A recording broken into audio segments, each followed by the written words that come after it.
So, liebe Leute von heute, herzlich willkommen zurück hier bei Genshin Impact für die PlayStation 4, wo wir jetzt, wiederum den letzten Spieltag, den letzten Wettkampftag hier beim interinstitutionellen Meisterschaft haben. Und wie ich es schon von vornherein vermutete, am dritten Spieltag hat jetzt Dori weitere Informationen für uns. Der Teilnehmer. Ihr habt Dori wieder getroffen. Fragt sie, ob sie zusätzliche Informationen hat. Tja, darüber hinaus habe ich jetzt auch nochmal ein paar neue Informationen. Nämlich, dass als ich bei der letzten Aufnahme davon gesprochen hatte, dass ich Halsschmerzen hatte, wie auch immer. Und dass ein bisschen komisch war, weil Halsschmerzen waren bei mir eigentlich immer, ein Anzeichen dafür, dass ich nach einiger Zeit krank werde. War bei der letzten Aufnahme noch nicht gewesen. Aber jetzt, haben die Halsschmerzen jetzt mal ordentlich reingehauen. Muss man wirklich sagen. Es hat mich jetzt doch ein bisschen mehr erwischt als erwartet. Schluckbeschwerden sind jetzt doch ein bisschen heftiger da als erwartet. So dass jeder Schlucken ordentlich wehtut. Aber ich habe jetzt auch mal ein paar neue Lutschtabletten, mal genommen. Mit Zitrone und Honig. Das hilft jetzt auf jeden Fall um einiges mehr als andere Tabletten, die ich zuvor gelutscht habe. Und ansonsten, ein eiskaltes Getränk für den Hals habe ich nebenbei jetzt auch hier. Und da ich jetzt beim besten Willen nicht allzu viel Zeit jetzt verstreichen lassen wollte mit dem Event hier, versuchen wir es jetzt einfach mal, das Ganze mal fortzuführen. Zuallererst natürlich Informationen von Dori. Außerdem ist jetzt auch schon der 2. Mai 2023 und somit haben wir jetzt nur noch ein paar Stunden übrig, bis dann Baiju erscheinen wird hier im Spiel. Es wird jetzt sicherlich auch ein Spaß werden, herauszufinden, ob ich jetzt auch meine Stimme verstellen kann. Ansonsten hätte ich jetzt eigentlich auch schon eher das Hauptevent jetzt weiter fortsetzen können, aber es passt irgendwie nicht so ganz, wenn wir jetzt erstmal das Hauptevent weiterführen und Doris Information dann erst als nächstes. Das passt nicht. Das passt einfach von der Reihenfolge dann nicht. Okay, und das war jetzt eigentlich auch nicht mein Ziel gewesen. Ich wollte jetzt eigentlich mit Dori sprechen. Aber auch das kann jetzt eigentlich bloß auch nur eine Sache von einer halben Stunde sein. Es ist wieder Zeit für den Informationsverkauf von Herrn Sangema Bay.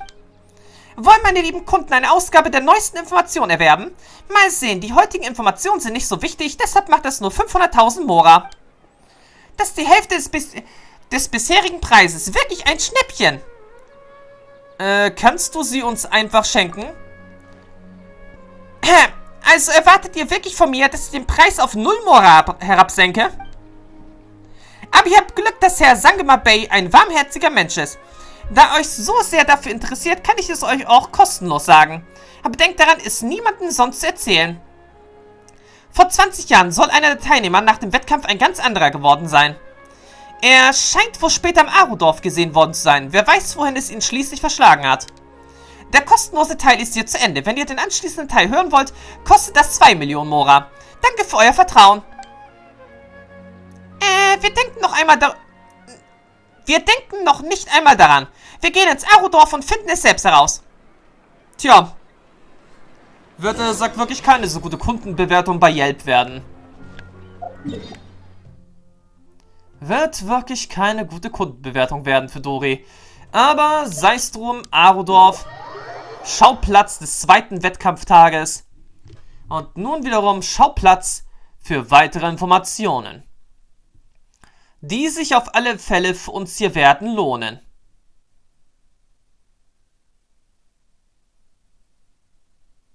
Was allerdings jetzt auch ein Vorteil bei der ganzen Sache ist, also in Bezug darauf mit meinen Halsschmerzen, ich habe noch kein Fieber. Was natürlich nicht bedeutet, dass er sagt, nicht Fieber kriegen könnte.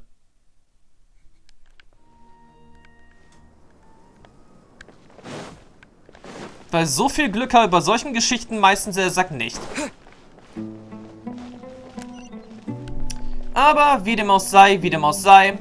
Hauptsache, dass es sagt jetzt bald sagt vorbei. Denn generell so lang dürfte das jetzt eigentlich auch nicht dauern. Ich habe ja sowieso schon seit Samstag sagt, naja, Lutschtabletten sagt gelutzt, um Hals befeuchten, um Schmerzen zu lindern. Dann generell sagt auch heiße Zitrone mit Honig getrunken. Nicht gerade. Naja, ich muss sagen, es riecht sagt schlechter als es schmeckt. So muss ich es sagen. Heiße Zitrone mit Honig riecht schlechter als es schmeckt. Muss ich wirklich zugeben. Aber generell müsste ich eigentlich das Ganze am Ende der Woche theoretisch loswerden. Theoretisch. Besonders sagt da ja auch, weil in der nächsten Woche ja sowieso auch ein neues Let's Play ansteht. Was ich am besten gleich am Erscheinungstag auf den Knall bringen will.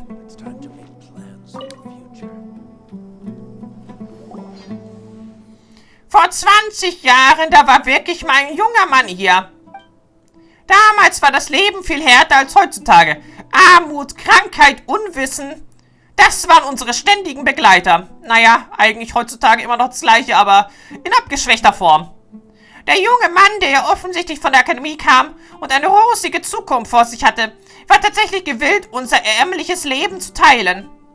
Er lehrte uns sein Wissen, zeigte uns, wie wir mit Sandsturm und Monstern fertig werden können. Er kaufte von seinem eigenen Geld viele Medikamente für uns und kümmert sich persönlich um die Patienten. Klingt nach einem tollen Menschen. So ist es. Nur leider leben tolle Menschen nicht lang. Er schaute immer so finster drein, keiner wusste, was ihm Sorgen bereitete. Und wir fragten uns alle, ob er uns wohl bald verlassen würde. Wir waren ja zu arm und konnten ihm nichts bieten. Es gab auch viele, die ihn für etwas verrückt hielten. Zum Beispiel erzählte er den Kindern manchmal Geschichten von einem seltsamen Wesen, dem er in seiner Kindheit das Schreiben beigebracht hatte. Und das war wiederum ein Aranara. Den Namen habe ich jetzt vergessen, haben wir aber links bei unserer Informationsbeschaffung herausgefunden gehabt. Später hat das Dorf öfters verlassen, um in der Wüste nach etwas zu suchen. Als ich ihn einmal fragte, was er denn suche, antwortete er, dass er mit Leuten aus einer bestimmten Gruppe sprechen müsse. Ich kann mich nicht mehr an den genauen Namen dieser Gruppe erinnern. Ich weiß nur noch, dass er mit Naga beginnt. Es hieß dann, er sei im Treibsand umgekommen. Redet sie jetzt, sagt vom Vater von KW? Denn beim besten Willen. Wir haben, sagt doch von ihm, sagt selbst gehört, dass sein Vater damals im Treibsand umgekommen sein soll. Und ich glaube, aber das kann doch nicht vor 20 Jahren gewesen sein, oder doch? Er soll auf eine Karawane gestoßen sein, die in den Treibsand feststeckte. Er hat viele Menschen gerettet, aber er hat es nicht geschafft, zurückzukommen. Das muss jetzt wirklich der Vater von KW sein. In seinem Haus lag noch ein Brief an seinen Sohn, den er aber nicht beendet hatte. Nach seinem Tod nahm mein Sohn den unfertigen Brief in der Hoffnung an sich, ihn dem Sohn eines Tages übergeben zu können. Dieser Brief, ist er noch hier? Nein, nicht mehr hier. Mein Sohn wollte ein besseres Leben haben und ist Söldner geworden. Vor ein paar Jahren ist er in einem Scharmützel ums Leben gekommen. Seine Sachen hat man ihm abgenommen. So viele Jahre sind verstrichen. Ich weiß nicht, ob sein Sohn behütet aufwachsen konnte. Ob er wohl böse auf seinen Vater ist? Ich denke, man macht sich ja Schuldgefühle. Ich denke, er sagt ziemlich große Schuldgefühle dafür, dass er sich mit seinem Vater nicht aussprechen konnte. Es gibt nicht mehr viele, die davon wissen. Und ich bin auch schon alt. Wahrscheinlich werde ich es auch bald vergessen haben. Tja, das waren interessante Infos. Der Teilnehmer. Abgeschlossen. Es handelte sich wohl wahrscheinlich wirklich um den Vater von KW. Und anstelle, dass ich jetzt dachte, dass das Ganze eine halbe Stunde gehen würde, ja, waren es gerade mal 10 Minuten. Naja, generell mit dem Anfang des Videos gerade mal 6 Minuten. Na gut, dann können wir jetzt weitermachen mit Kampf um die Krone. Die Zeit vergeht, hat Araf seine Ermittlung des Entführungsfalls abgeschlossen und die Wahrheit herausgefunden? Tja, die Wahrheit werden wir auch schon bald herausfinden können.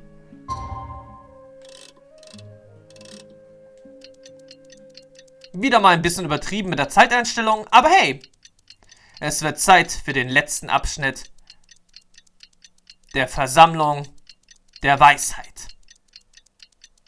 Und sag mal, für was Eiskaltes zu trinken.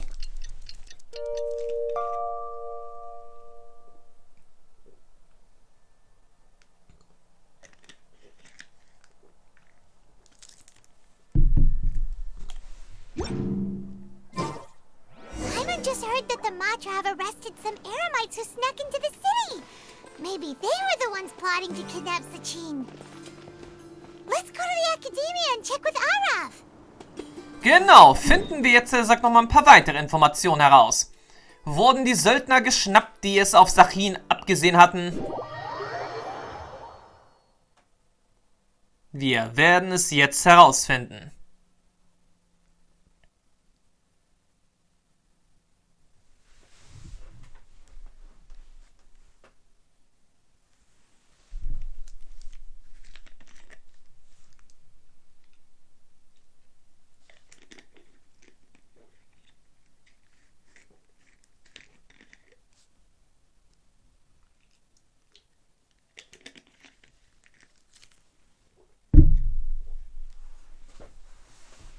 Da die Ermittlungen allerdings zu diesem Zeitpunkt noch nicht zugänglich waren, dauerte, sagt der Ladebildschirm jetzt ein bisschen länger.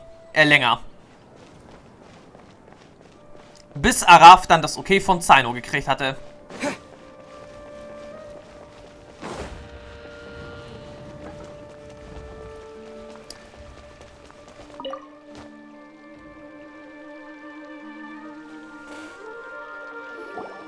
Ah, you're here. Sorry, I was just about to send someone to inform you. I only just finished interrogating the suspects. What did you find out? Well, lots of unexpected details, let's put it that way. The mercs themselves were surprisingly easy to catch. We just had someone dress up as Sachin and they took the bait. But then it starts to get messy. During the interrogation, we learned that they were hired by Sachin's own child. What? Why would someone want to kidnap their own father? What's up with that? It's anybody's guess at this point. In any event, apparently the guys we caught are just the tip of the iceberg. Most of them are still snooping around outside the city.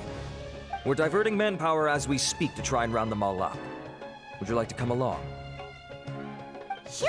Let's go get to the bottom of all this! Also das ist jetzt auf jeden Fall wirklich, die Menschen kommen und gehen. Versammlung der Erleuchtung. 3. Akt. Wieso sage ich eigentlich dazu immer Weisheit? Weil es irgendwie besser passt.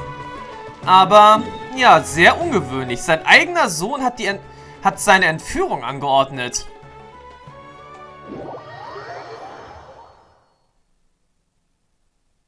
Naja, es könnte natürlich auch sein, dass es, der Grund war, dass seinen Vater, nie zu fassen gekriegt hat. Dass er, vor langer Zeit abgehauen ist, ihn und seine Mutter im Stich ließ und jetzt, den Grund herausfinden will. Selbst wenn es, mit der Hilfe von Söldnern sein muss, die seinen eigenen Vater entführen.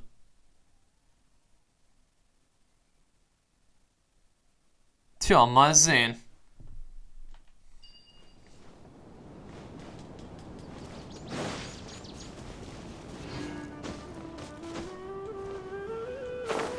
Ach, das übliche Söldnerversteck. Arav, are you sure this is the right place? Something feels off. I'm positive. But I don't understand why they're all unconscious on the ground. Könnte es vielleicht sein, dass diese Sachin ein bisschen rabiater ist, als man denken würde von einem Gelehrten? Oder könnte es jetzt vielleicht sein, dass wir jetzt gleich Hutkerl, also Sora, also den Wanderer hier zu Gesicht bekommen?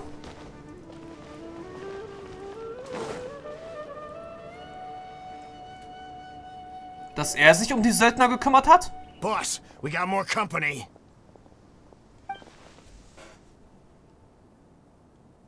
Look, we were just doing what we were paid to do.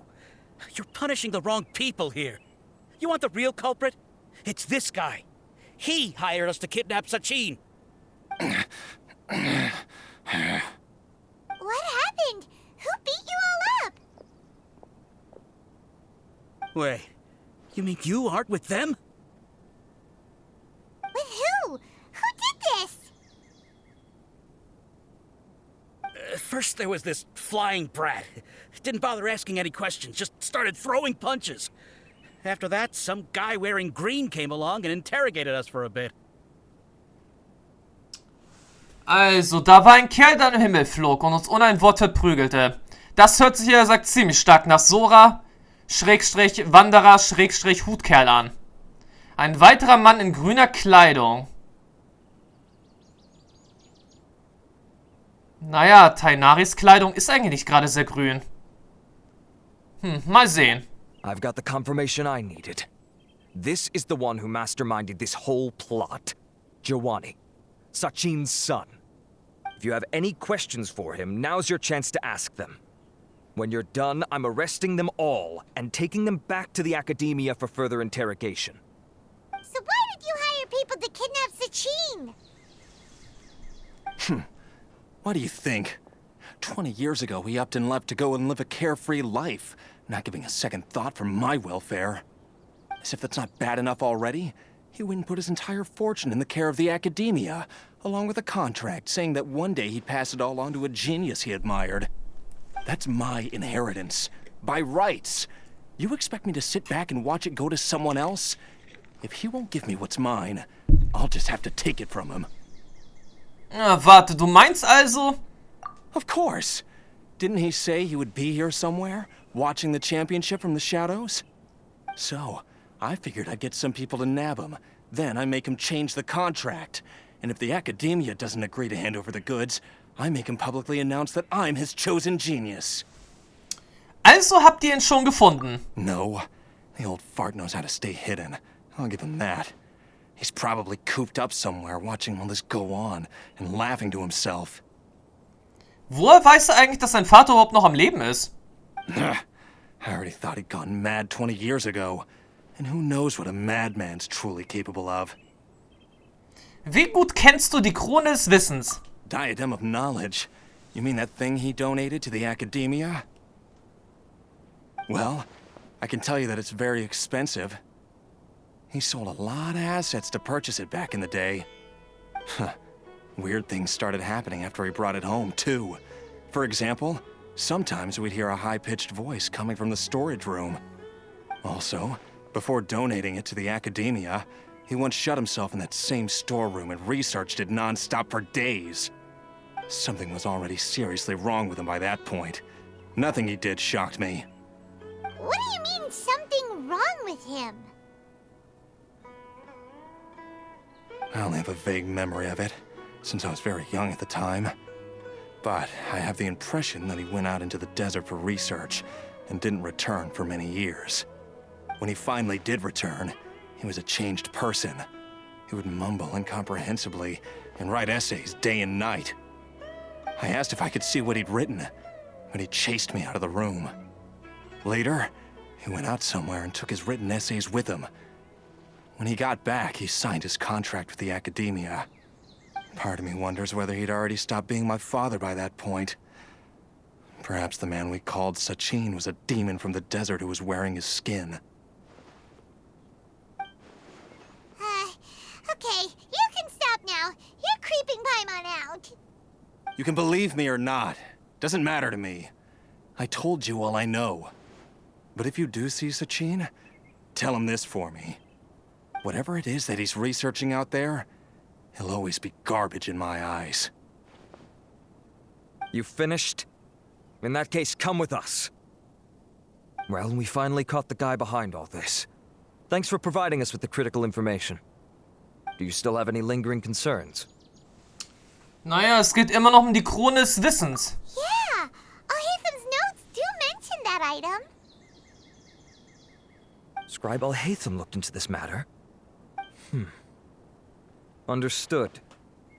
Well, if you believe there to be an issue with the diadem, I'd suggest contacting the organizers and getting them to pause the competitions while we investigate. That makes sense. Okay then, let's get back to the venue. We need to tell Karina what's going on. Also die ganze Geschichte hat jetzt wirklich eine sehr interessante Wendung genommen. Aber ich gehe eigentlich immer noch davon aus, dass die Krone des Wissens mit hoher Wahrscheinlichkeit mit verbotenem Wissen geschaffen wurde. Und dass diese Krone dem Besitzer, sagt, ein paar Wesensveränderungen verpassen kann. Mit anderen Worten, dass er, sagt, vielleicht die schlimmsten, Wesenszüge eines Menschen hervorhebt. Gier, Wut, Hass, Zorn, sowas eben der Art.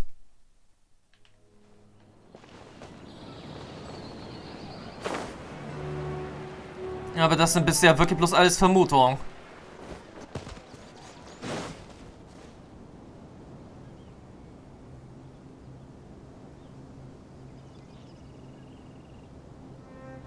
Wie das Ganze dann wirklich ist, sehen wir dann sowieso auch erst am Ende dieses Kapitels. Und was ist jetzt los?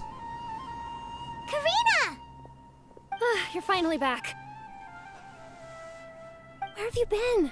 I looked everywhere for you. The third round's already started. We were out capturing some bad guys who wanted to kidnap Sachin. But that's not important right now. We think there might be something wrong with the Diadem of Knowledge, and we'd like to investigate it. The diadem? That seems unlikely. The Diadem of Knowledge has been used in every extravaganza over the last 2 decades, always without incident. Why has this come up now? Wir haben Nachforschung angestellt. Ziemlich viele Nachforschungen. This is pretty serious. Let me think. Okay, here's the situation. The diadem is currently in Mount Ima Forest. We moved it there before the third round began. In the third round, contestants have to go into Mount Ima Forest, find the diadem, bring it back, and place it on the stand.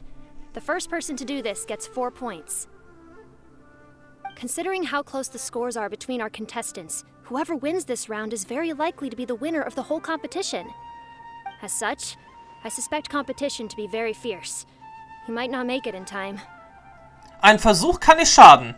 Im schlimmsten Falle rasen wir jetzt in einer Zwischensequenz hinein. I'll mark the diadem's location for you. Please head there immediately. Let's hope nothing happens. Hoffe ich, auch. Let's go! Aber irgendwas wird jetzt geschehen. That's weird. The locator stopped working. Is the forest interfering with it? Ugh. Let's just go grab the diadem.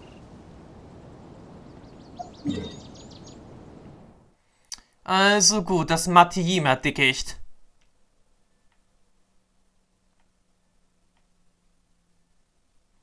Ausgerechnet hier in der Nähe von den Aranaras? Ein bisschen komisch. Aber gut.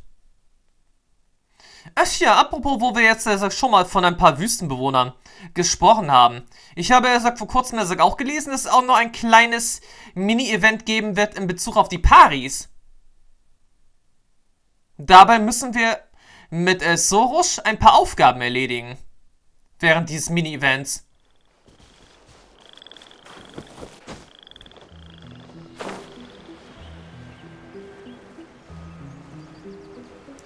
Tja, und wo genau beginnen wir jetzt? Gleich das nächste Kapitel hier?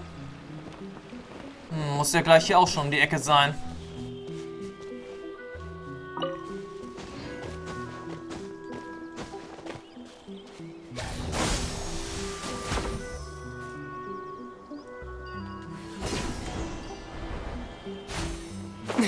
Man könnte jetzt eigentlich wirklich sagen, ich mache jetzt kurz mal ein paar Besorgung. Ein paar Pilze in Ehren kann jetzt niemand verwehren. So, jetzt wird es allerdings auch ein bisschen problematischer. Falls wir jetzt in den Tod stürzen würden. Aber gut. Wir sind sicher gelandet. Uh-oh. This place looks empty. Did someone already take it? Well, we might as well head back and see if anyone's turned it in. Okay, ein Teleport von Ort zu Ort wäre, glaube ich, jetzt angebrachter gewesen. Auf zu einer Statue der 7 und dann zum Austragungsort des 3. Wettkampfes. Aber theoretisch von der Story her müsste es jetzt eigentlich ja doch eher so sein, dass KW als letztes die Krone haben müsste. Und dass dann herauskommt, was wirklich mit seinem Vater geschehen war, der im Treibsand ums Leben gekommen war.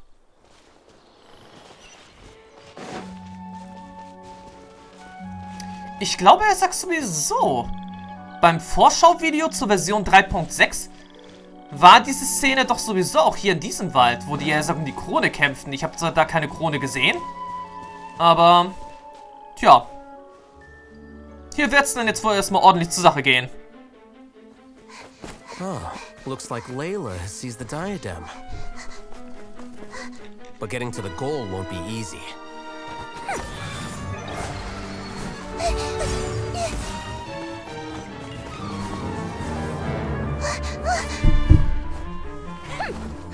That guy enters the fray.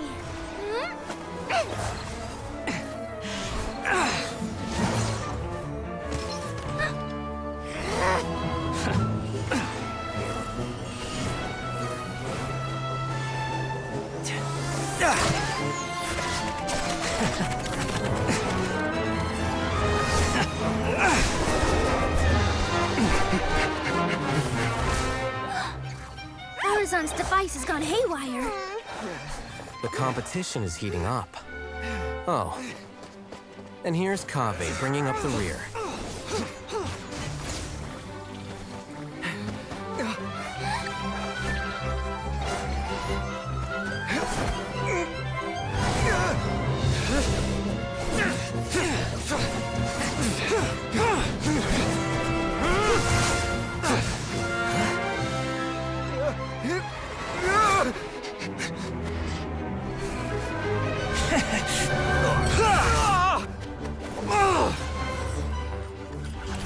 It's Kaveh's toolbox!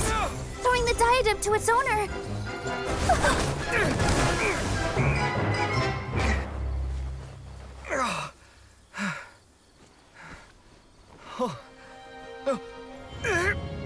Yes, that's right. Put the diadem in place, and you shall gain all you desire. Who are you? I need you to get out of my head! I am confident that you will not disappoint me.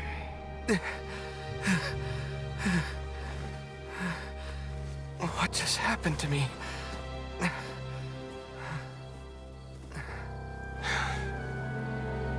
Something's wrong.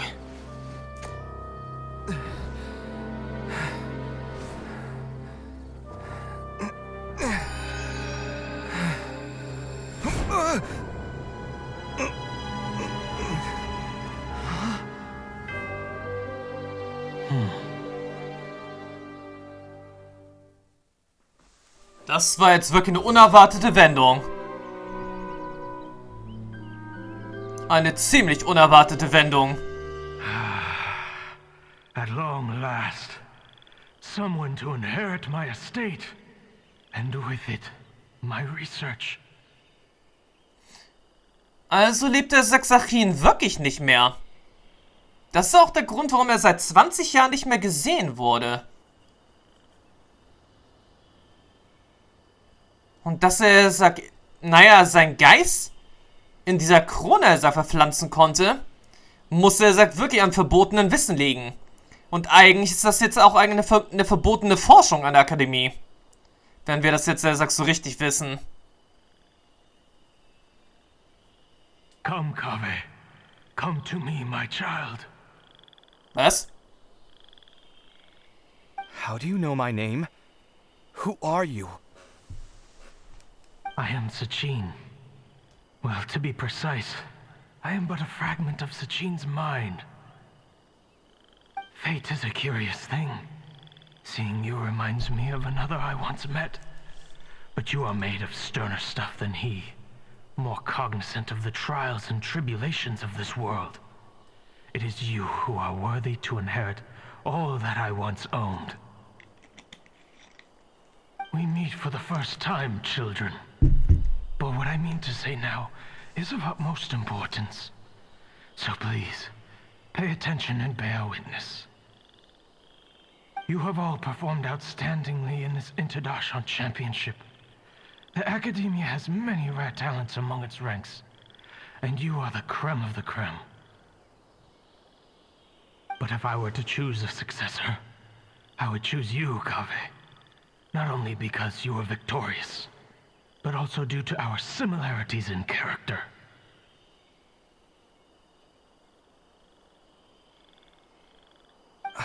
Me? Similar to you? Why, yes. Both of us have the misfortune to be idealists, and that is the source of our misery. 28 years ago, I came to the desert and lived there for 8 full years. What do you think I saw there? Alas, endless strife and slaughter.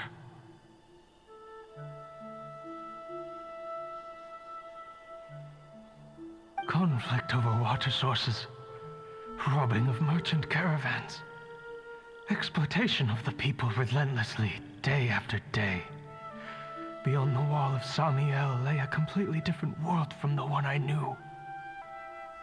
The things I witnessed there tormented me greatly. I wished desperately to find a way to save them. So, did you find a way? As a Vahumana scholar, I tried to use Vahumana knowledge to find the answer. I researched history and anthropology, performed countless experiments on human nature, and even sought out the scholars living deep in the desert who called themselves the Lost Darshan. Ich glaube mal, das hat jetzt wieder mal was mit dem Abgrund zu tun. But in the end, I found that the answer I sought simply did not exist. It was not possible to simply assign blame for these transgressions to any one party, for the sins are carved into humanity's very nature. Our nature begets conflict, and conflict begets destruction. This is the inexorable truth. The aim of my research was to draw lessons from history, but what I discovered was that history offers no such guidance. Things can only ever go from bad to worse. After this realization, I could no longer see the meaning in anything that I had ever learned. Consumed by an overwhelming sense of emptiness, I could no longer bear to face life. And so, I decided to bring my life to an end. But before I went through with it, a strange twist of fate led me to come into the possession of this diadem, which has the ability to preserve part of one's consciousness. Into it, I placed my experiences before requesting that the Academia manage my estate. As I thought, the contract you signed with the Academia was in essence your will. But if you'd given up hope on this world, why did you feel the need to do this? I mentioned that I had performed a great many experiments concerning human nature. You may regard this as the very last experiment of them all. The Academia has no shortage of genius talents, nurturing the brightest minds of every generation. And so, with a handsome reward to draw out the worthiest of individuals, my hope was that one day, I would find one who could untangle the mystery of human nature once and for all, and help to move the world onto a better path. I see. So you desired a successor who was not only a genius, but who also understood the suffering of ordinary people. Such a person would have a clearer understanding of humanity, society, and the world. Huh? But did you ever consider that wealth numbs the human heart to the pain in the world? Even an idealist may be incapable of following through on your wishes after inheriting your wealth. You are highly intelligent, yet you are not the sort of person who would understand my line of thinking. To me, this is also part of the experiment, part of my investigation into human nature.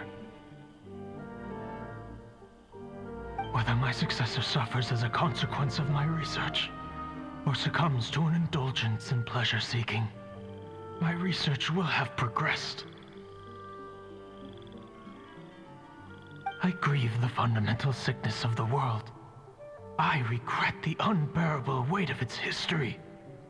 And I lament the research that I failed to complete. And this, Kaveh, my dear child, is why you will be of great utility to me.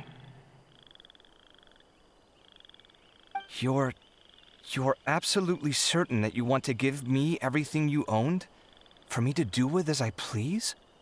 I have faith in what I see in you. Now wear the diadem, Kaveh, and complete the journey that I could not.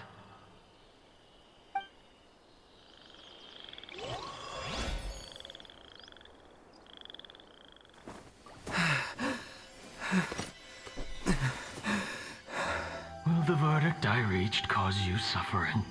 Or will this newfound wealth numb your heart? I look forward to your answer. All of my research materials are being stored at Huh? I've heard enough! My life's enough of a mess already. The last thing I need is more suffering. Keep your Mora. I don't need it. Didn't you say that you saw a lot of people in pain? Well, if that's the case, then your wealth can go to them.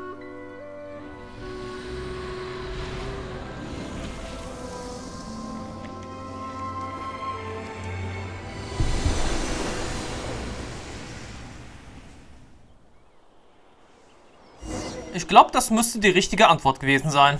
Er hat ja immerhin ein bisschen gelächelt. I guess that'll be the end of that. Kaveh. Are you all right? Any physical discomfort? I'm fine. Thanks, Tainari. Don't worry about me. Don't push yourself too hard. Kaveh. Kaveh may have broken the diadem, but he successfully completed the task prior to that. According to the rules, this makes him the victor of round 3. Points-wise, this also makes him the winner of the Interdarshan Championship. As the champion and Sachin's personally designated successor, Kaveh has obtained the rights to inherit the entirety of his estate. For the avoidance of doubt, can you confirm that it is your intention to donate all of Sachin's wealth? Like I said, he thought that the world is a bad place. Well then, let's use what he left behind to change it for the better. Rejecting the world will achieve nothing. He and I, we're not the same. All right. As the scribe, I will make a record of this incident on file. The sages will contact you in person for details on how exactly Sachin's estate is to be used. That sounds fine. I don't know if his research findings were right, nor would I know how to finish his research for him. But what I do know is that by ending this here, no contestants will have to suffer. We won't be the last. There will be more championships to come, and countless future scholars will follow in our footsteps. Sachin's words can only cause pain, but not anymore. No one else has to hear them now. We're all scholars here. I know full well that shutting down his views like this is autocratic and arrogant. Fine by me. I'll bear that responsibility. It's the least I can do. And, well, it's the only thing I can do. Well said. What you've expressed is a sense of justice and idealism that many aspire to, but few dare follow through with. I say this despite the fact that, in my view, it's quite ridiculous. You have long been aware of what your flaws are, but your pride alone prevents you from admitting it. Nevertheless, your perspective is well suited to appearing in a victory speech. Contestant Kaveh, on behalf of the organizing committee, it is my honor to congratulate you on your victory. What? Please. I don't need your insincere praise. Anyway, this isn't the time or place for debates. Keep your commentary focused on the competition, not my views. Congratulations, Kaveh.